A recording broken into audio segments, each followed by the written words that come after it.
ബഹുമാനരായ സത്യവിശ്വാസിനികളെ,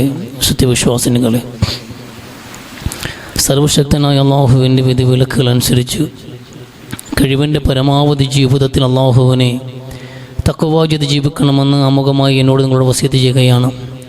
അള്ളാഹു സുബ്ഹാനഹു വ തആല മുത്തഖീങ്ങളോട് ജീവിച്ച് മുസ്ലിമായി മരിക്കാനുള്ള നല്ല തൗഫീഖ് നമുക്കെല്ലാവർക്കും നൽകി അനുഗ്രഹിക്കട്ടെ.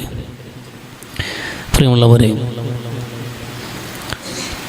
വളരെ പണ്ട് ഒരു ഗുരുവും ശിഷ്യനും കൂടി ഒരു യാത്ര പോകുന്നുണ്ട്. രണ്ടുപേരും കൂടി സുദീർഘമായ ഒരു യാത്ര. ആ യാത്ര പോയി അവർ ചെന്നിടത്ത് വിശാലമായൊരു മാമ്പഴത്തോപ്പ് കണ്ടു. അത് നിറച്ച് നല്ല മാമ്പഴങ്ങൾ, പാകപ്പെട്ട മാമ്പഴങ്ങൾ കൊണ്ട് ആ മാമരങ്ങൾ ഓരോന്നും അലങ്കരിക്കപ്പെട്ടതായും അവർ കണ്ടു. അത് വല്ലാതെ ആ രണ്ടുപേരെയും ആകർഷിച്ചു. പ്രത്യേകിച്ച് ആ ശിഷ്യൻ, ഗുരുവിനോടൊപ്പം സഞ്ചരിക്കുന്ന ശിഷ്യൻ പറയുന്നുണ്ട്, നമുക്കതിൽ നിന്ന് മാമ്പഴങ്ങൾ പറിച്ചു കഴിക്കാം. അതിലെ ഓരോ മാമ്പഴങ്ങളും എന്നെ ക്ഷണിക്കുന്നത് പോലെ എന്നെ ആഗ്രഹിപ്പിക്കുന്നുണ്ട് എന്ന് ആ ശിഷ്യൻ പറയുമ്പോൾ ഗുരു ആ ശിഷ്യനോട് ചോദിക്കുന്നുണ്ട്, ഈ മാമ്പഴത്തോപ്പ് ആരെയാണ് എന്ന് നിനക്ക് എന്തെങ്കിലും ധാരണയുണ്ടോ? ഇതിൻ്റെ ഉടമസ്ഥനെക്കുറിച്ച് എന്തെങ്കിലും അറിവുണ്ടോ എന്ന് ചോദിക്കുമ്പോൾ ആ ശിഷ്യൻ പറയുന്നുണ്ട്, ഈ മാമ്പഴത്തോപ്പിൻ്റെ ഉടമസ്ഥൻ എൻ്റെ ഏറ്റവും പ്രിയപ്പെട്ടൊരു സുഹൃത്താണ്. എൻ്റെ ഹൃദയം നിറച്ച ആ മനുഷ്യനോട് സ്നേഹമുണ്ട്. ഞാൻ അങ്ങേയറ്റം സ്നേഹിക്കുന്ന, ഞാൻ ഇഷ്ടപ്പെടുന്ന എൻ്റെ ഏറ്റവും അടുത്തൊരു ചങ്ങാതിയുടേതാണ് ഈ മാമ്പഴത്തോപ്പ് എന്ന്. പക്ഷേ ഗുരു അപ്പോഴും പറഞ്ഞു, പക്ഷേ ഒരു പ്രശ്നമുണ്ട്. ഇതിൻ്റെ ഈ പുറത്ത് ഈ വേലിക്കെട്ടിൽ എഴുതി വച്ചിരിക്കുന്നുണ്ടല്ലോ, അനുവാദമില്ലാതെ ആരും പ്രവേശിക്കാൻ പാടില്ല എന്നും അനുവാദം കൂടാതെ ഇതിൽ നിന്ന് ആരും ഒരു മാമ്പഴവും പറിക്കാൻ പാടില്ല എന്നും ഈ വേലിക്കെട്ടിൽ എഴുതി വച്ചിട്ടുണ്ട്. അപ്പോൾ എന്ത് ചെയ്യുമെന്ന് ശിഷ്യനോട് ഗുരു ചോദിക്കുമ്പോൾ, അത് കുഴപ്പമില്ല, അതെങ്ങും സാരമില്ല, നമുക്കെന്തായാലും വിശപ്പടക്കണം. ഈ മാമ്പഴങ്ങൾ മനോഹരമായി ഇങ്ങനെ നിൽക്കുമ്പോൾ അതിനെ ഉപേക്ഷിക്കാൻ നിവൃത്തിയില്ല, അതുകൊണ്ട് നമുക്കത് കയറി പറിക്കാം, കുറച്ച് പഴങ്ങൾ കഴിക്കുന്നത് കൊണ്ട് കുഴപ്പമില്ല എന്ന് ഈ ശിഷ്യൻ പറയുന്നുണ്ട്. അപ്പോൾ ഗുരു പറയുന്ന മറുപടി ഇങ്ങനെയാണ്, നിൻ്റെ നാവിൽ എത്ര വലിയ സ്നേഹമാണുള്ളത്. സ്നേഹത്തിൻ്റെ വലിയ വാക്കുകൾ നീ നാവ് കൊണ്ട് സംസാരിക്കുന്നു. നിൻ്റെ ഏറ്റവും പ്രിയപ്പെട്ടവനാണ്, അയാൾ നിനക്ക് വലിയ ഇഷ്ടമാണ്, ഹൃദയം നിറച്ച ആ മനുഷ്യനോട് സ്നേഹമുണ്ട് എന്ന് നാവ് നിറച്ച് സ്നേഹത്തെക്കുറിച്ച് പറഞ്ഞ നിൻ്റെ നെഞ്ചിനുള്ളിൽ അല്പം പോലും സ്നേഹമില്ലല്ലോ. നിൻ്റെ പ്രിയപ്പെട്ട കൂട്ടുകാരൻ്റെ നിർദ്ദേശം എന്താണ്? അയാൾ എഴുതി വെച്ച നിർദ്ദേശം എന്നുള്ളത് അനുവാദമില്ലാതെ ആരും അകത്ത് കടക്കാൻ പാടില്ല, അനുവാദമില്ലാതെ ഈ മാമ്പഴത്തോപ്പിൽ നിന്നൊരു പഴവും പറിക്കാൻ പാടില്ല എന്ന നിർദ്ദേശം ആ മനുഷ്യൻ എഴുതി വെക്കുമ്പോൾ യഥാർത്ഥ സ്നേഹിതനാണെങ്കിൽ ആ നിർദ്ദേശം പാലിക്കുകയില്ലേ സ്നേഹമെന്നുള്ളത് എന്ന് ഈ ഗുരു ഈ ശിഷ്യനോട് പറഞ്ഞു കൊടുക്കുന്ന ലളിതമായൊരു കഥയുണ്ട്. വളരെ അർത്ഥവത്വവും സാരവത്വമായ ഒരു കഥയാണിത്. നമ്മളെ സംബന്ധിച്ചിടത്തോളം വളരെ ശ്രദ്ധേയമായി നമ്മൾ മനസ്സിലാക്കേണ്ട ഒരു കഥ കൂടിയാണിത്.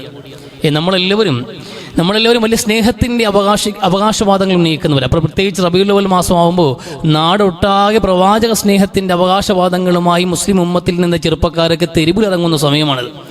റബീഉൽ അവ്വൽ മാസമാകുമ്പോൾ പ്രവാചകനോട് വലിയ എന്ത് ചെയ്തിട്ടുണ്ട്, സ്നേഹമാണ്, പ്രവാചകൻ സ്വല്ലല്ലാഹു അലൈഹി വസല്ലമയുടെ വലിയ പ്രണയമാണ് എന്നൊക്കെ വലിയ നിലയിൽ വലിയ വാചാലരായി സംസാരിക്കുന്നവരാണ് ഓരോരുത്തരും. റബീഉൽ അവ്വൽ മാസത്തിൽ പ്രത്യേകമായി കാണുന്ന ചില ആൾക്കാർ എന്നതിലുപരിയായി നമ്മളൊക്കെ പൊതുവിൽ പറയുന്ന കാര്യം അതാണ്, അള്ളാഹുവിൻ്റെ റസൂൽ എനിക്ക് ഏറ്റവും പ്രിയപ്പെട്ടവരാണ് എന്ന്, അള്ളാഹു എനിക്ക് പ്രിയപ്പെട്ടവരാണ് എന്ന്. എന്നാൽ അള്ളാഹുവിൻ്റെയോ റസൂലിൻ്റെയോ നിർദ്ദേശങ്ങൾ ജീവിതത്തിൽ പാലിക്കുന്ന വിഷയത്തിൽ നമ്മൾ യഥേഷ്ടം നമ്മൾ എന്ത് ചെയ്യുക, സ്വാതന്ത്ര്യം എടുക്കുകയും നമ്മൾ പിന്നോക്കം നിൽക്കുകയും ചെയ്യുന്നവരാണ്.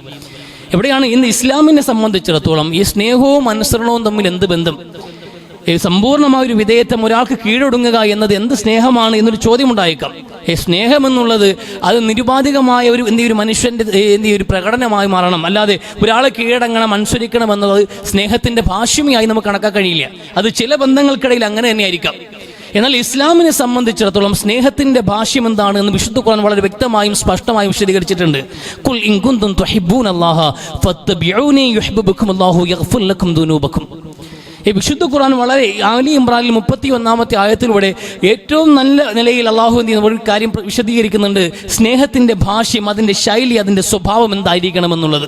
ഖുൽ ഇൻ കുൻതും തുഹിബ്ബൂനല്ലാഹ, നിങ്ങൾക്ക് അള്ളാഹുവിനെ ഇഷ്ടമാണ് എങ്കിൽ, നിങ്ങൾക്ക് അള്ളാഹുവിനോട് സ്നേഹമാണ് എങ്കിൽ ഫത്തബിഊനി, നിങ്ങൾ എന്നെ പിൻപറ്റുക എന്ന് റസൂലുള്ളാഹി സ്വല്ലല്ലാഹു അലൈഹി വസല്ലം നബിയോട് പറഞ്ഞു. കുൽ, നബിയെ പറഞ്ഞു കൊടുക്കുക.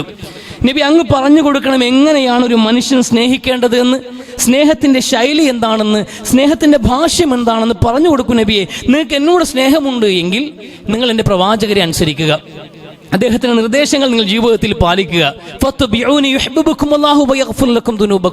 അവിടെ രണ്ട് കാര്യങ്ങൾ നേട്ടം കൂടി പറയുന്നുണ്ട്. അങ്ങനെ നിങ്ങൾ ചെയ്യുന്ന പക്ഷം അള്ളാഹു നിങ്ങളെ സ്നേഹിക്കും. അള്ളാഹു നിങ്ങളെയും സ്നേഹിക്കും മാത്രമല്ല, അള്ളാഹു നിങ്ങളുടെ പാവങ്ങൾ പുറത്തു നൽകുകയും ചെയ്യും. അള്ളാഹു ഗഫൂർ റഹീം, അള്ളാഹു ഏറെ കരുണയുള്ളവനും ഏറെ പൊറുക്കുന്നവനുമാണ് എന്ന് വിശുദ്ധ ഖുർആൻ. ഈ അള്ളാഹു നമ്മളെ സ്നേഹിക്കാനും അള്ളാഹു നമ്മുടെ പാവങ്ങൾ പുറത്തു നൽകാനുമുള്ള ഒരു കാരണം കൂടിയാണ് ഇവിടെ വിശദീകരിക്കുന്നത്. നിങ്ങൾ എന്നെ സ്നേഹിക്കണം. എന്നെ എങ്ങനെയാണ് സ്നേഹിക്കേണ്ടത്? എൻ്റെ റസൂലിനെ അനുസരിച്ചുകൊണ്ട് എന്ന് വിശുദ്ധ ഖുർആൻ. ഈ അനുസരണമാണ് സ്നേഹമെന്നാണ് ഇസ്ലാമിൻ്റെ ഭാഷ്യം. അത് അള്ളാഹുവിനോടാണെങ്കിലും റസൂലിനോടാണെങ്കിലും മാതാപിതാക്കളോടാണെങ്കിലും എല്ലായിടത്തും സ്നേഹത്തിൻ്റെ ഒരു പൊതുഭാഷ്യമായി കാണാൻ കഴിയുന്നത് അനുസരണമാണ്. ഈ മാതാവും പിതാവും പറയുന്ന കാര്യങ്ങൾ അനുസരിക്കണം സ്നേഹമുള്ള മക്കളാണെങ്കിൽ. അള്ളാഹുവിനെയും റസൂലിനെയും ധിക്കരിക്കാൻ കൽപ്പിക്കാത്തിടത്തോളം കാലം മാതാവും പിതാവും പറയുന്ന ന്യായമായ കാര്യങ്ങൾ അനുസരിക്കണമെന്നുള്ളതൊരു മാതാവിനോടും പിതാവിനോടുമുള്ള ഒരു മനുഷ്യന്റെ സ്നേഹത്തിന്റെ ഭാഗമാണ്. അതുപോലെ ഒരു മനുഷ്യന്റെ സ്നേഹം കടന്നു വരേണ്ട പ്രധാനപ്പെട്ട മേഖലയാണ് അള്ളാഹുവിനെ റസൂലിന്റെ വിഷയത്തിൽ റസൂലിനെ പിൻപറ്റുക. റസൂലിനെ പറ്റുക റസൂൽ എന്നാൽ അള്ളാഹു നിർദ്ദേശങ്ങൾ പാലിച്ച് ഭൂമിയിൽ നടന്നു പോയ ഒരു ഖുർആൻ ആയിരുന്നു എന്നാണ് റസൂലുള്ളാഹി സ്വല്ലല്ലാഹു അലൈഹി വസല്ലമ തങ്ങളെ കുറിച്ച് അള്ളാഹുവിന്റെ പ്രവാചകന് പ്രിയപ്പെട്ട പത്നി ആയിഷ ബി പറയുന്നത്. അത് റസൂൽ അള്ളാഹുവിന്റെ നിർദ്ദേശങ്ങൾ അനുസരിച്ച് ജീവിച്ചു. ആ റസൂലിനെ പകർത്തിയെടുക്കാൻ, ആ റസൂലിനെ അനുസരിച്ച് ജീവിക്കാൻ നമ്മൾ കൽപ്പിക്കപ്പെട്ടിട്ടുള്ളത്. ആ റസൂലിനെ അനുസരിക്കുന്നിടത്താണ് യഥാർത്ഥ പ്രവാചക സ്നേഹമുള്ളത്. നമ്മളത് പാടെ വിസ്മരിച്ചിരിക്കുകയാണ്. റസൂലിനെ അനുസരിക്കൽ ജീവിതത്തിൽ എവിടെയും, ജീവിതത്തിന്റെ ഒരു മേഖലയിലും അള്ളാഹുവിന്റെ റസൂലിനെ നമ്മൾ അനുസരിക്കാനോ പകർത്തിയെടുക്കാനോ ശ്രമിക്കുന്നില്ല.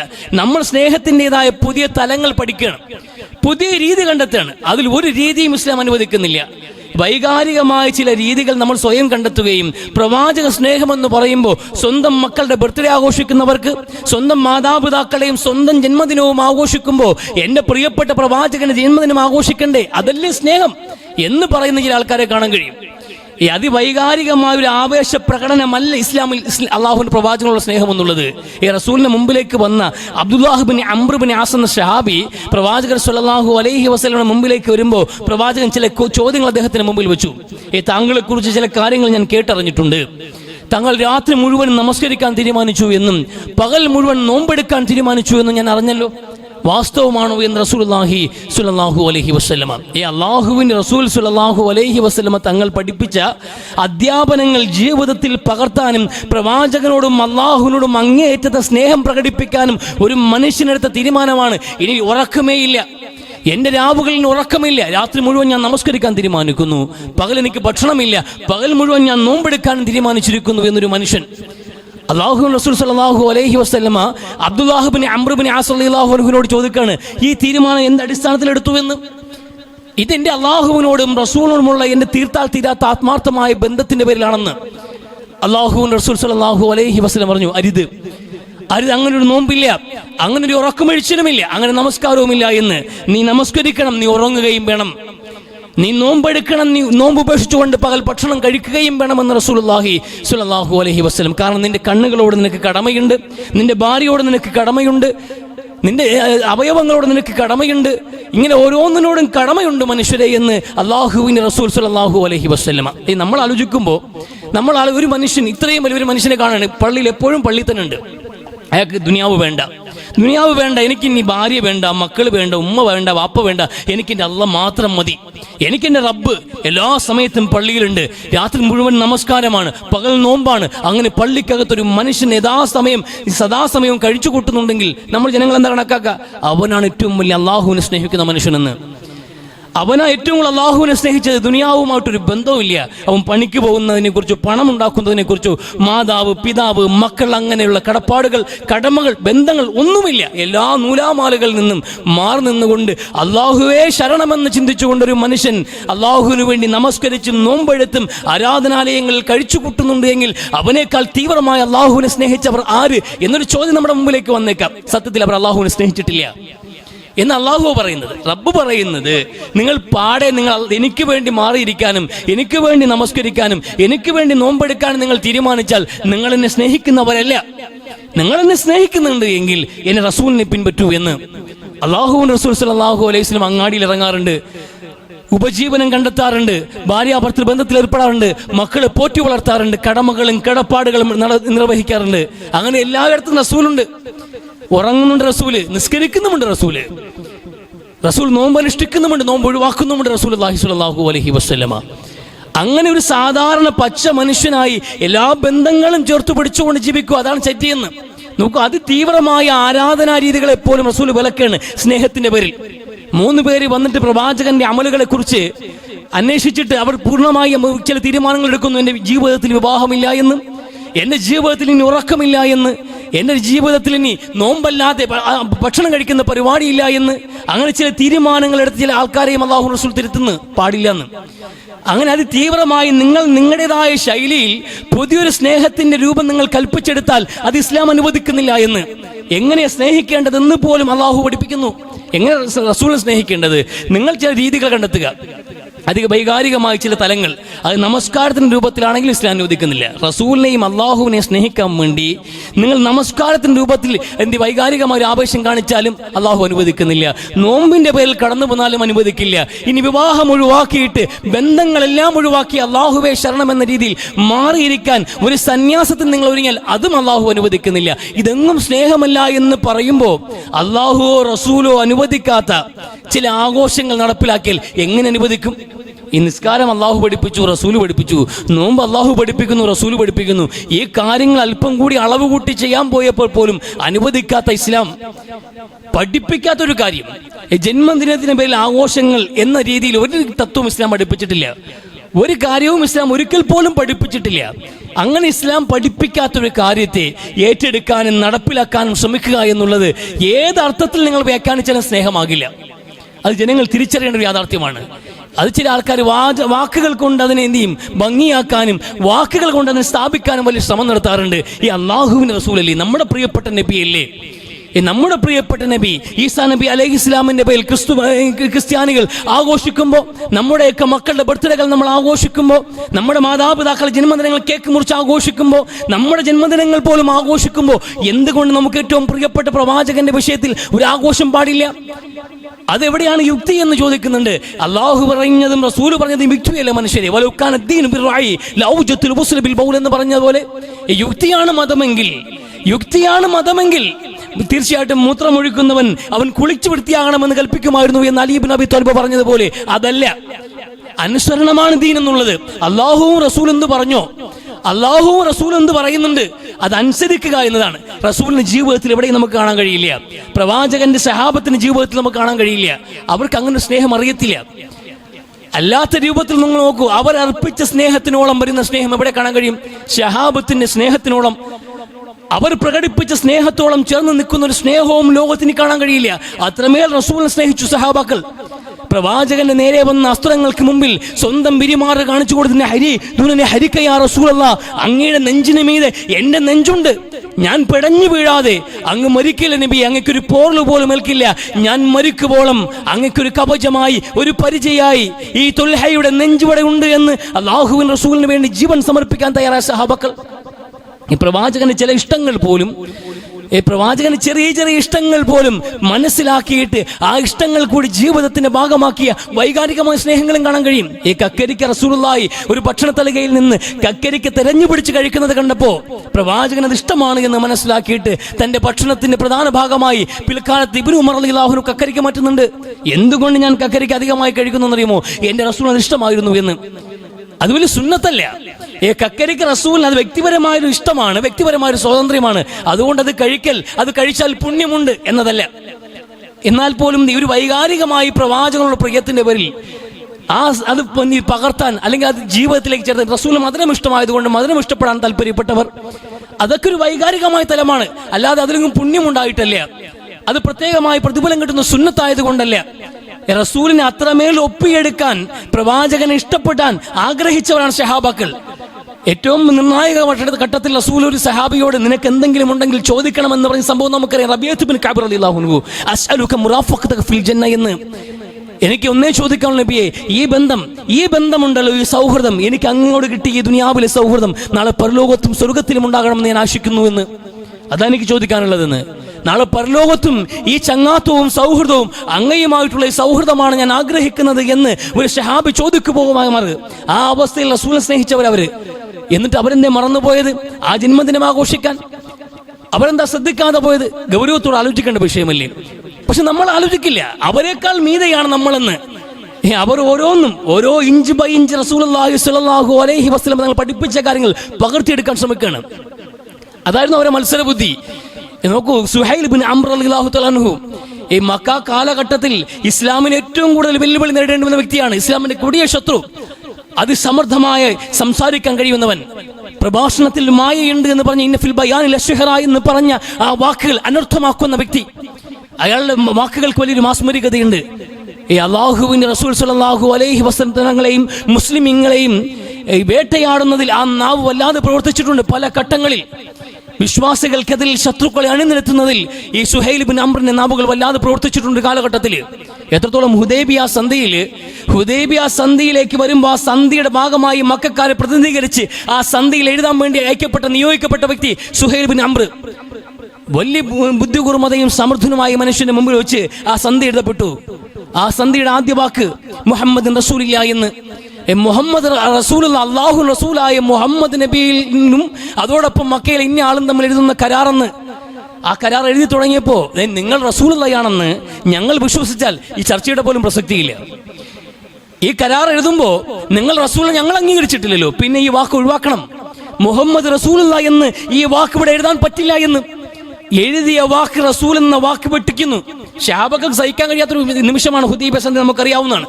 അവിടെ ആ നിലയിൽ ആ റസൂലിന്റെ റിസാലത്ത് അംഗീകരിക്കാൻ കഴിയില്ല, ഇത് നിങ്ങൾ തിരുത്തണം, ഇല്ലാതെ സന്ധി മുന്നോട്ട് പോകില്ല എന്ന് പറഞ്ഞ റസൂലിന്റെ റിസാലത്തിനെ പോലും കളവാക്കിയ മനുഷ്യൻ.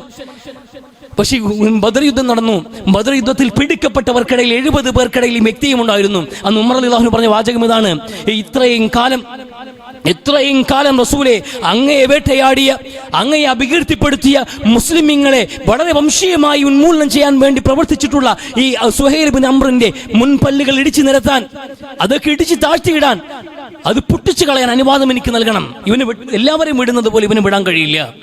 അത്രമേൽ ദ്രോഹം ചെയ്തിട്ടുള്ള വ്യക്തിയാണ് സുഹൈൽ ബിൻ അംർ എന്ന ഈ വ്യക്തി എന്നതുകൊണ്ട് അയാളെ മുൻപല്ലുകൾ ഇടിച്ചു പൊട്ടിക്കാനുള്ള അനുവാദം എനിക്ക് നൽകണമെന്ന് റസൂൽ സ്വല്ലല്ലാഹു അലൈഹി വസല്ലം തങ്ങൾ ഉമർ റളിയല്ലാഹു അൻഹു പറയുന്നുണ്ട്. റസൂൽ പറഞ്ഞ വാചകം: ഉമറേ, അത് വേണ്ട, അതിന്റെ ആവശ്യമില്ല, അങ്ങ് ചെയ്യുന്നത് ഞാൻ ഇഷ്ടപ്പെടുന്നില്ല, അത് പാടില്ല ഉമറേ. അത് മാത്രമല്ല, നിന്നെ സന്തോഷിപ്പിക്കുന്ന ഒരു നിലപാട് സ്വീകരിക്കാൻ ആ നാവുകൾക്ക് ഇനി കഴിഞ്ഞേക്കാം. ഒരുപക്ഷെ സുഹൈൽ ബിൻ അംറിന്റെ നാവുകൾ നിന്നെ സന്തോഷിപ്പിക്കുന്ന വിധത്തിൽ ഒരുപക്ഷെ പ്രവർത്തിച്ചേക്കാമെന്ന് റസൂലുള്ളാഹി സ്വല്ലല്ലാഹു അലൈഹി വസല്ലം. വർഷങ്ങൾ കടന്നുപോയി. അല്ലാഹുവിൻ റസൂൽ സ്വല്ലല്ലാഹു അലൈഹി വസല്ലം മരണപ്പെട്ടു. ആ മരണത്തിന്റെ വാർത്ത കാട്ടുതീ പോലെ അറേബ്യൻ അർദ്ധദ്വീപിൽ വ്യാപിച്ചുകൊണ്ടേയിരുന്നു. മദീന കടന്ന് മക്കത്തെ വാർത്ത എത്തുമ്പോൾ മക്കയിലെ അവസാന കാലഘട്ടത്തിൽ ഇസ്ലാമിലേക്ക് വന്നവരാ, മക്കം ഫത്തഹിന് ശേഷം ഇസ്ലാമിലേക്ക് വന്നവരാണ് മക്കക്കാർ. മക്കയിൽ വലിയൊരു ആഭ്യന്തര പ്രശ്നം രൂപപ്പെട്ടു. എല്ലാ മനുഷ്യർക്കിടയിലും ആശങ്കയുണ്ടായി, മുഹമ്മദ് നബി മരിച്ചിരിക്കുന്നു. എല്ലാവർക്കും പ്രിയപ്പെട്ടവനായ മുഹമ്മദ് നബി സ്വല്ലല്ലാഹു അലൈഹി വസല്ലം തങ്ങൾ മരിച്ചിരിക്കുന്നു. ഇനി പ്രസക്തിയില്ല, ഇനി ഈ മതത്തിനും ഈ വിശ്വാസത്തിനും ഈ സങ്കല്പങ്ങൾക്കും പ്രസക്തിയില്ല, അതുകൊണ്ട് മടങ്ങിക്കളയാമെന്ന് മനുഷ്യർക്കിടയിൽ ചർച്ചകൾ നടക്കുന്നുണ്ട്.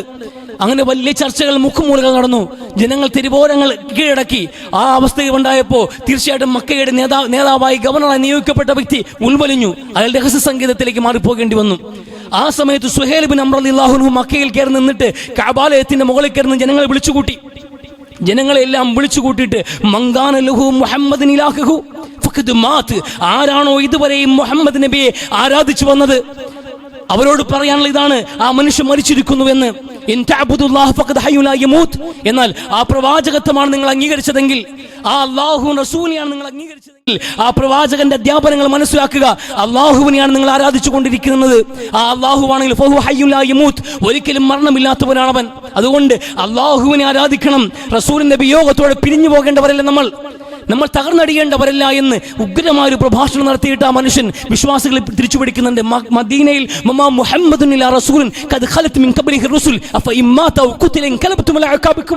എന്ന ആയത്ത് ഓതിക്കൊണ്ട് അബൂബക്കർ നടത്തിയ പ്രഭാഷണത്തിന് തനത് രൂപം.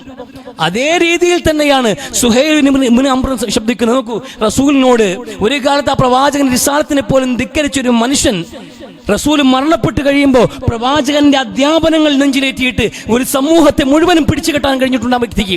അതാണ് ദൗത്യം എന്നുള്ളത്.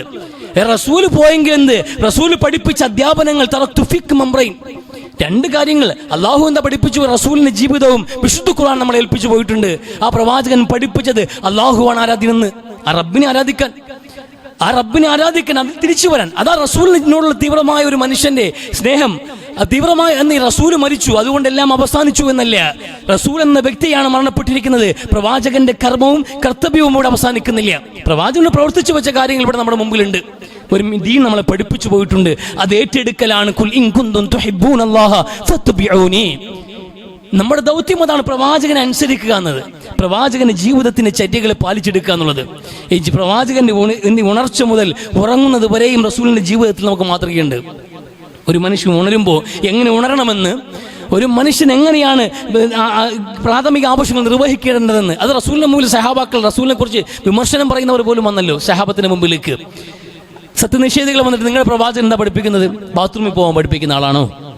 ഈ കക്കൂസിൽ എങ്ങനെ പോകണമെന്ന് പഠിപ്പിക്കുന്ന വ്യക്തിയാണോ നിങ്ങൾ വലിയ മഹാൻ എന്ന് പറയുന്ന ആള്? അതും പഠിപ്പിക്കുന്നുണ്ട് എന്ന്. ഇത് നമ്മുടെ പ്രവാചകൻ അതും പഠിപ്പിക്കുന്നുണ്ട്. മലമൂത്ര വിസർജനം നടത്തി കഴിഞ്ഞാൽ നിങ്ങൾ കല്ലുകൊണ്ട് വിശുദ്ധീകരിക്കുന്നുണ്ടെങ്കിൽ മിനിമം 3 കല്ലുകൾ ഉപയോഗിക്കണമെന്ന്.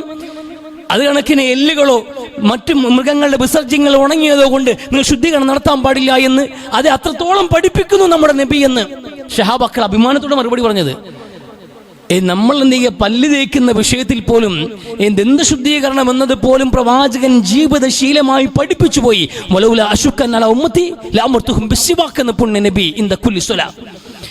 എന്റെ സമുദായത്തിന് പ്രയാസമാകുമെന്ന് ഞാൻ ഭയന്നില്ലായിരുന്നുവെങ്കിൽ 5 നേരം നമസ്കരിക്കുമ്പോഴും പല്ല് തേക്കണമെന്ന്, ദന്തശുദ്ധീകരണം വരുത്തണമെന്ന് ഞാൻ നിർബന്ധ ബുദ്ധിയോടെ കൽപ്പിക്കുമായിരുന്നു എന്ന് പുണ്യ നബി സ്വല്ലല്ലാഹു അലൈഹി വസല്ലമ. ദിവസം 5 നേരം പല്ല് തേക്കാൻ പ്രോത്സാഹിപ്പിക്കുക റസൂല്. ദിവസം 5 നേരം ദന്തശുദ്ധീകരണം നടത്തണമെന്ന് റസൂലുള്ളാഹി പ്രോത്സാഹിപ്പിക്കണം, പക്ഷെ നിർബന്ധിക്കുന്നില്ല. എന്തുകൊണ്ടെന്നറിയുമോ? ചിലപ്പോഴൊക്കെ നിങ്ങൾക്ക് സാധിക്കാതെ വരും. 5 നേരം നമസ്കരിക്കുന്നത് പോലെ 5 നേരം ദന്തശുദ്ധീകരണം വരുത്തണമെന്ന് നിർബന്ധിച്ചിട്ട് നിർബന്ധ ബുദ്ധിയോടെ കൽപ്പിക്കുകയും നിങ്ങൾക്കത് പൂർത്തീകരിക്കാൻ കഴിയാതെ പോകുകയും ചെയ്താൽ അത് കുറ്റമായി മാറുമല്ലോ. അതുകൊണ്ട് ഒരു കുറ്റമായി മാറാതിരിക്കാൻ വേണ്ടിയിട്ട് ഞാൻ നിങ്ങളെ പ്രോത്സാഹിപ്പിക്കണമെന്ന് റസൂൽ സ്വല്ലല്ലാഹു അലൈഹി വസല്ലം. നോക്കൂ, അതിലൊക്കെ വലിയ പാഠമുണ്ട് മനുഷ്യരെ. നോക്കൂ, ഇന്ന് ജീവിക്കുന്ന മനുഷ്യർക്ക് പോലും ഒരു വൃത്തിയുള്ള ശുചിത്വമുള്ള ഒരു ശരീരഘടനയും അതോടൊപ്പം ശുദ്ധിയുള്ള ഒരു പരിസ്ഥിതിയും ഉണ്ടാവുക എന്നുള്ളത് എത്ര വലിയ ആവശ്യമാണ്. ആരോഗ്യമുള്ള ഒരു സമൂഹത്തിന്റെ ഏറ്റവും വലിയ അടിത്തറ ശുദ്ധിയുള്ള ഒരു അന്തരീക്ഷമാണ്, ശുദ്ധിയുള്ള ശരീരമാണ്. ഇതൊക്കെ റസൂൽ ജീവിതചര്യയായി പഠിപ്പിച്ചു പോയിട്ടുണ്ട്. അങ്ങ് ദിനചര്യയായി പഠിപ്പിച്ച ഒരുപാട് കാര്യങ്ങൾ, അതിൽ ചിലതൊക്കെ നിർബന്ധ ബുദ്ധിയോട് ആവശ്യപ്പെട്ടിട്ടുണ്ട്. നമസ്കാരം അടക്കമുള്ള കാര്യങ്ങൾ നിർബന്ധ ബുദ്ധിയോട് ആവശ്യപ്പെട്ടു. ഇത് നിങ്ങൾ പകർത്തിയേ തീരൂ. ചില കാര്യങ്ങൾ പ്രോത്സാഹിപ്പിച്ചു, ഇത് ചെയ്താൽ നല്ലതാണ് കേട്ടു, ഇത് ചെയ്താൽ നിങ്ങൾക്ക് പുണ്യം കിട്ടും, ഇത് നല്ല കാര്യമാണ്, പ്രതിഫലവും കിട്ടും, അതോടൊപ്പം തന്നെ അതിന്റെ ബെനിഫിറ്റുകൾ ദുനിയാവിലുണ്ടാകും. റസൂല് പഠിപ്പിച്ചു പോയ ഒരു നന്മയും ഒരു ജീവിതത്തിന്റെ ഒരു ശീലങ്ങളും തീർച്ചയായിട്ടും നമുക്ക് ബുദ്ധിമുട്ടുണ്ടാക്കില്ല. ഇത് എപ്പോഴും ഏത് ഘട്ടത്തിലും, അത് നമ്മൾ താടി വളർത്തലാണെങ്കിലും ശരി, മീശ വെട്ടി ഒതുക്കലാണെങ്കിലും ശരി, അത് കണക്കിന് കക്ഷരോമങ്ങൾ കളയലും കുഗ്യരോമങ്ങൾ കളയലും നഖം വെട്ടലും തുടങ്ങിയിട്ട് നിസ്സാരമെന്ന് കണക്കാക്കുന്ന ജീവിതത്തിന്റെ ചര്യകളും ചിട്ടകൾ പോലും എത്ര ഗുണകരമാണ് ഒരു ആരോഗ്യമുള്ള ഒരു വ്യക്തിക്കെന്നത് മനസ്സിലാക്കണം. അതൊക്കെ അതിന് ബെനിഫിറ്റ് ദുനിയാവിൽ കിട്ടും. മാത്രമല്ല, ഓരോ നഖം വെട്ടിക്കളയുമ്പോഴും നമ്മുടെ കൈകൾ വൃത്തിയാവുക മാത്രമല്ലല്ലോ, അതിലൂടെ നമ്മുടെ ആരോഗ്യം മാത്രം സംരക്ഷിക്കപ്പെടുകയില്ല, ഒപ്പം ഒരു അമലിന്റെ പ്രതിഫലം കൂടി നിങ്ങൾക്ക് നൽകപ്പെടുന്നുണ്ട്. ഓരോ വിഷയത്തിലും ഇതൊക്കെ ചെറിയ ചെറിയ കാര്യങ്ങൾക്ക് പോലും വലിയ വലിയ വാഗ്ദാനങ്ങളും പ്രതിഫലങ്ങളും നൽകപ്പെടുന്നു എന്നതിനുപരിയായി ദുനിയാവിൽ നമുക്ക് ഏറ്റവും മെച്ചപ്പെട്ട ജീവിതശീലങ്ങൾ പഠിപ്പിക്കപ്പെട്ടവരായി ഉമ്മത്ത് മാറിയില്ലേ? നോക്കുന്നത് ഈ ജീവിതശീലങ്ങൾ ആരാ പഠിപ്പിക്കുന്നത്? ലോകത്തെവിടെയും ഇത് പഠിപ്പിക്കുന്നില്ല. ഇതൊരു അധ്യാപന കളരിയിലൂടെ പഠിപ്പിക്കുന്ന സംഗതിയല്ല. ജീവിച്ച് ശീലിച്ചു വന്ന ചില ശീലങ്ങൾ ജനങ്ങളിൽ നിന്ന് പാരമ്പര്യമായി കൈമാറിപ്പോകുന്ന ചില ചിട്ടകൾ ഉണ്ട് എന്നതിനപ്പുറത്തേക്ക് ഈ ചിട്ടകളൊന്നും ഒരു പ്രവാചക അധ്യാപനത്തിന്റെ ഭാഗമായോ ഒരു ദൈവിക നിർദ്ദേശത്തിന്റെ ഭാഗമായോ ഏറ്റെടുക്കുന്ന ഒരു സമുദായത്തെയും കാണാൻ കഴിയില്ല മുസ്ലിങ്ങളല്ലാതെ. നമുക്ക് ഈ വിശുദ്ധീകരണം എന്നുള്ളത് നമ്മുടെ കൈകാലുകൾ 5 നേരം കഴുകി വൃത്തിയാക്കി വാവുപ്പിളിച്ച് മൂക്കിൽ വെള്ളം കയറ്റി ചീറ്റി തുടങ്ങിയിട്ട് വളരെ നമ്മുടെ അവയവങ്ങൾ ഓരോന്നും പ്രധാനപ്പെട്ട ആരോഗ്യ സംരക്ഷണവുമായി ബന്ധപ്പെട്ട് നമ്മുടെ വൃത്തിഹീനമായാൽ ഒരുപാട് ആരോഗ്യ പ്രശ്നങ്ങൾ സൃഷ്ടിക്കാവുന്ന അവയവങ്ങൾ കൃത്യമായി 5 നേരം ശുദ്ധീകരിക്കാൻ കൽപ്പിക്കപ്പെട്ടു. നമ്മൾ ആരാധനയോട് ചേർത്ത് വെച്ചത് പറയുമ്പോൾ, അത് ആരാധനയാക്കി മാറ്റുമ്പോൾ അതിൽ നമുക്ക് 2 കാര്യമുണ്ട്. അതൊക്കെ നല്ല ശീലങ്ങൾ, ഈ ശീലങ്ങളൊക്കെ നമ്മൾ പഠിപ്പിക്കപ്പെട്ടതാ. പക്ഷെ ഇതൊക്കെ നിരാകരിക്കുക. നിസ്കാരം പോലും ഇല്ലാതെ, ജുമയും ജമാഅത്തും പോലും ഇല്ലാതെ, നമസ്കാരം പോലും പാടി നിർവഹിക്കാത്തൊരു സമൂഹം ഇറങ്ങി തെരുവിൽ നിന്നിട്ട് ഒരു സുപ്രഭാതത്തിൽ ആഘോഷിക്കുമ്പോൾ ആഘോഷത്തിന്റെ പേര് പ്രവാചക സ്നേഹമെന്ന് കണക്കാക്കാൻ അള്ളാഹുവും റസൂലും തയ്യാറില്ല. നമുക്കും അതിന് നിവൃത്തിയില്ല. ഇതെങ്ങനെ സ്നേഹമാകുമെന്നത്? റസൂലിനെ ജീവിതത്തിൽ അടുപ്പിക്കാറില്ല. എവിടെയാണ് റസൂൽ നമ്മൾ അടുപ്പിച്ചത്? അള്ളാഹിന്റെ റസൂലിനെയും അള്ളാഹുവിനെയും നമ്മൾ എവിടെ അടുപ്പിച്ച്? നമ്മളെ വിവാഹത്തിന് അടുപ്പിച്ചോ? വിവാഹത്തിന് എല്ലാവരെയും വിളിക്കും, വിവാഹത്തിന് എല്ലാവരെയും ക്ഷണിക്കും. ആ വിവാഹത്തിന്റെ ആഘോഷങ്ങളും അതിന്റെ മേളങ്ങളും ആചാരങ്ങളും ഒക്കെ നാട്ടു നടപ്പ് പോലെ ഭംഗിയായി നമ്മൾ നിർവഹിക്കും. റസൂൽ നിങ്ങൾ അടുപ്പിച്ചിട്ടുണ്ടോ? എന്താ റസൂൽ എങ്ങനെ വിവാഹം നടത്തിയെന്ന്? ഒരു വിവാഹം നടക്കുമ്പോൾ അള്ളാഹു എങ്ങനെയാണ് ഇഷ്ടപ്പെടുന്നത് നിങ്ങൾ ആലോചിച്ചിട്ടുണ്ടോ? ഐസുറുഹ മോൻ ഏറ്റവും ലളിതമായത് അള്ളാഹുവിന് ഇഷ്ടമാണ് എന്ന്. അള്ളാഹുവിന്റെ ഇഷ്ടം ആർക്ക് വേണം? നാട്ടുകാരെ ഇഷ്ടമല്ലേ നമുക്ക് പ്രധാനമൊന്നും? അതല്ലേ നമ്മുടെ നിലപാട്? നാട്ടുകാരെ ഇഷ്ടം, അവരെ കണ്ണ് നിറയ്ക്കണം. അവരെ കണ്ണു നിറയ്ക്കുന്ന ആഘോഷങ്ങൾ എടുത്ത് മറിച്ചിവിടെ എന്ത് ചെയ്യണം? കൊണ്ടാടണം. അതുകൊണ്ട് പൊട്ടലും ചീറ്റലും ആഘോഷങ്ങളും ഉടുത്തൊരുങ്ങിയുള്ള ആഘോഷങ്ങളും ആട്ടവും പാട്ടും എല്ലാം വേണം. എല്ലാം വരട്ടേന്ന്, എല്ലാം പോരട്ടേന്ന്.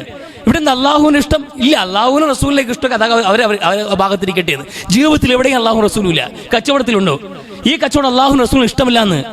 കള്ളക്കച്ചവടമേ, അളവ് തൂക്കത്തിൽ വെട്ടിപ്പ് കാണിക്കുക, മായം കാണിക്കുക, അതോടൊപ്പം തന്നെ എന്ത് ചെയ്യുക? ഡാമേജുകൾ മറച്ചു വെച്ചിട്ട് വലിയ വിലയ്ക്ക് വിൽക്കുക, കപടമായി എന്ത് ചെയ്യുക? കച്ചവടം ചെയ്യുക. ഇത് അള്ളാഹുവിന് ഇഷ്ടമല്ല, റസൂലിന് ഇഷ്ടമല്ല. പരിഗണിച്ചു നിങ്ങൾ? ഇല്ല, അതൊക്കെ നമ്മളെ ഇഷ്ടം, അതൊക്കെ നമ്മുടെ ഇഷ്ടം. അതൊക്കെ ഇവിടെ ഒരു മേഖലയിലും, ജീവിതത്തിന്റെ ഒരു മേഖലയിലും അള്ളാഹയെ അടുപ്പിക്കില്ല, റസൂലിനെ അടുപ്പിക്കൂല. പിന്നെ നിങ്ങൾക്ക് ആഘോഷിക്കാൻ ഒരു കാരണം തിരക്കി നടക്കുന്നവർക്ക് നബിദിനവും ഒരു കാരണമായി എന്നാണ്. അങ്ങനെ നബിദിനം എന്നൊരു ദിനമായി മഹാബലിയുടെ പേരിൽ ഓണം ആഘോഷിക്കുന്നത് പോലെ അങ്ങനെ ഒരു ആഘോഷം നമ്മൾ കണ്ടെത്തി വെച്ചു. ആഘോഷിക്കാൻ വേറെ എന്തൊക്കെ വകുപ്പുണ്ട്? എന്തിനീ റസൂലിനെ നിങ്ങൾ പിടിച്ചിടണം? 23 വർഷക്കാലത്തെ പ്രവാചകത്വ ജീവിതത്തിന്റെ തീച്ചുളയിലൂടെ കടന്നുപോയ ആ പ്രവാചക ജീവിതത്തോട് അല്പമെങ്കിലും കൂറ്. എത്ര കഷ്ടപ്പെട്ടു പ്രവാചകൻ ഈ ഏകദൈവ വിശ്വാസം ജനങ്ങളെ പഠിപ്പിക്കാൻ, നബിചര്യ കൃത്യമായി ജനങ്ങളിലേക്ക് എത്തിക്കാൻ, അതിലൊന്നുപോലും കടത്തിക്കൂടാതിരിക്കാൻ വേണ്ടി എത്ര ജാഗ്രതയാണ്. ഇസ്ലാമിനകത്ത് പുതിയതായി ഒന്നും കൊണ്ടുവരാൻ പാടില്ല. ഞാൻ പറഞ്ഞു എന്ന് പറഞ്ഞിട്ട് വ്യാജം നിങ്ങൾ പറയാൻ പാടില്ല. അതൊക്കെ വലിയ കുറ്റകരമാണ്. ഈ മതത്തിന്റെ ഗൗരവമേറിയ സന്ദേശങ്ങളല്ലാതെ, ഈ ഖുർആനും എന്റെ വചനങ്ങളുമല്ലാതെ മതത്തിന്റെ പേരിൽ നിങ്ങൾ കളവുകൾ പറയല്ലേ, കളവുകൾ എന്റെ പേരിൽ കെട്ടുവെക്കല്ലേ, ഒരു കാരണവശാലും പാടില്ലെന്ന്. അങ്ങനെ ഓരോന്നും ഒരു ഹറക്കത്ത് പോലും, വിശുദ്ധ ഖുർആന്റെ ഒരു ഹറക്കത്ത് പോലും മാറാൻ പാടില്ല എന്ന് തീവ്രമായ നിലപാട് സ്വീകരിച്ചു. അത്ര ജാഗ്രതയോടെ ഈ മതത്തെ റസൂൽ പഠിപ്പിച്ചത്. അതിന്റെ പേരിൽ എത്രയേറെ സങ്കടങ്ങൾ, പ്രയാസങ്ങൾ, സ്വന്തം നാട് വിട്ട്, വീട് വിട്ട്, കുടുംബത്തെ നഷ്ടപ്പെട്ട് തെരുവിൽ നിൽക്കേണ്ടി വന്നു പ്രവാചകൻ. കാലിൽ മുള്ളുകൊണ്ട് മുറിഞ്ഞു, മുഖത്തിടി കൊണ്ടു, ആയുധങ്ങൾ കൊണ്ട് മുമ്പല്ല് പൊട്ടിപ്പോയ പല്ലും പിടിച്ചുകൊണ്ട് ചോരയിൽ കുളിച്ച് ഉഹുദിന്റെ രണാങ്കണത്തിൽ പ്രവാചകൻ പിടച്ചു നിന്നു. അങ്ങനെ എത്ര നിമിഷങ്ങൾ പ്രവാചകന്റെ ജീവിതത്തിൽ കടന്നുപോയി. എന്നിട്ട് പ്രവാചകൻ പഠിപ്പിച്ചു തന്ന ഈ മതത്തെ വെച്ച് കളിതമാശ കാണിക്കാൻ, അതിന് പണ്ഡിതന്മാർ മുമ്പിൽ നിന്ന് നയിക്കാൻ എങ്ങനെയാണ് ഈ സമുദായത്തിന് കഴിയുന്നത്? എന്ത് ഗൗരവമാണ് അല്ലാഹുവിനും റസൂലിനും ഈ മതത്തിന് അവർ നൽകുന്നത്? ആഘോഷിക്കാനാണെങ്കിൽ എന്തൊക്കെ കാരണങ്ങളുണ്ട് നിങ്ങൾക്ക്? എന്തൊക്കെയോ കാരണങ്ങൾ കണ്ടെത്താമായിരുന്നില്ലേ? അതുകൊണ്ട് ഒരു ഗൗരവത്തോടെ മനസ്സിലാക്കേണ്ട വിഷയം, ഇത് റസൂലിന്റെ മാതൃകയല്ല. അത് മാത്രമല്ല, പ്രവാചകനെ സ്നേഹിക്കുന്നവരുണ്ട് എങ്കിൽ, അള്ളാഹുവിനെ സ്നേഹിക്കുന്നവരുണ്ട് എങ്കിൽ, തുഹിബ്ബൂനല്ലാഹ, അല്ലാഹുവിനെ സ്നേഹിഫത്തബിഊനി, അനുസരിക്കുക. എന്ന് എന്റെ ചര്യകളെ സ്നേഹിച്ചവൻ, എന്റെ ചര്യകളെ ഏറ്റെടുത്തവൻ എന്നെ സ്നേഹിച്ചിരിക്കുന്നു എന്ന്. അതായത് യഥാർത്ഥ സ്നേഹം എന്നുള്ളത് പ്രവാചകന്റെ ചര്യകളെ ജീവിതത്തിൽ പകർത്തുന്നവനാണ് എന്നെ സ്നേഹിച്ചിരിക്കുന്നത് എന്ന് പുണ്യ നബി സല്ലല്ലാഹു അലൈഹി വസല്ലം. അതുകൊണ്ട് പ്രവാചക ജീവിതത്തെ ഒപ്പിയെടുക്കാൻ ഒരുപാട് കളിയാക്കലുണ്ടാവും. 6-ാം നൂറ്റാണ്ടിലെ ഈ പ്രാകൃത മനുഷ്യന്റെ ആചാരങ്ങളും അനുഷ്ഠാനങ്ങളും വസ്ത്രധാരണയും അവരുടെ താടി വളർത്തലും അവരെ മീശപെട്ടലും അവരുടെ ചര്യകൾ, ആ രീതികളാണോ നിങ്ങൾ ഇന്നും കൊണ്ട് നടക്കുന്നത് എന്ന് അഭ്യസ്തവിദ്യരായ മനുഷ്യന് 6-ാം നൂറ്റാണ്ടിലെ കാട്ടറബിയുടെ സംസ്കാരമോ എന്ന് ചോദിച്ച് കളിയാക്കട്ടെ. അഭിമാനം കൊള്ളാം മനുഷ്യർ. നമുക്ക് ഈ ജീവിതം, ഇങ്ങനെ ഒരു നിലപാട്, വ്യക്തമായ ഒരു ജീവിത കാഴ്ചപ്പാട്, ജീവിതശീലങ്ങൾ, ചിട്ടകൾ നമുക്കേ ഉള്ളൂ. അതിൽ നമുക്ക് അഭിമാനിക്കാം. അഭിമാനത്തോടെ അല്ലാഹു റസൂലിന്റെ ചര്യകൾ ജീവിതത്തിൽ പകർത്തുമ്പോൾ നിങ്ങൾ യഥാർത്ഥ പ്രവാചക സ്നേഹികളായി, അല്ലാഹുവിനെ സ്നേഹിക്കുന്നവരായി. അതിന് മറുപടിയോ അല്ലാഹു നിങ്ങളെ സ്നേഹിക്കും, പടച്ചവൻ നമ്മളെ സ്നേഹിക്കും. നമ്മുടെ പാവങ്ങൾ അല്ലാഹു പുറത്തു നൽകുകയും ചെയ്യും. അങ്ങനെ യഥാർത്ഥ രൂപത്തിൽ പ്രവാചകനെ സ്നേഹിക്കാൻ ശ്രമിക്കുക. അല്ലാഹു തൗഫീഖ് നൽകി